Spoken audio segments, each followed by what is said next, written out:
বন্যায় একজন মহিলা মৃত্যুবরণ করে, আর তার পরিবার এতটা অসহায় যে শুধু কোনো রকম কাফনের কাপড়টা পরিয়ে তারা এরকম কলা গাছের ভুড়া, আমাদের আঞ্চলিক ভাষায় বলে, এরকম কিছু করে এটার উপরে মহিলাটাকে ভাসিয়ে দেয়।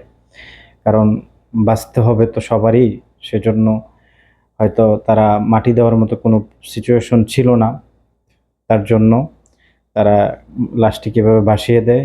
আর এটার সাথে ঘটে যাওয়া যে বিশেষ ঘটনাটা, সেটা হচ্ছে এই মৃত লাশটার সাথে একটা পলিথি মোড়ানো একটি চিঠি তারা লিখে লাগিয়ে দেয়, যেন এই লাশটিকে যেই পায় তারা যেন বুঝতে পারে এটা একজন মুসলিম পরিবারের মহিলার লাশ, তারা যেন সেভাবেই তাকে দাফন করতে পারে।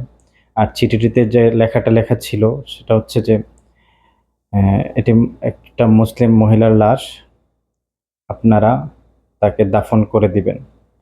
এই যে দেখুন চিঠিটা বের করছে, এই যে এটা হচ্ছে সেই চিঠি, যাতে করে সবাই বুঝতে পারে এটা একজন মুসলমান মহিলার লাশ।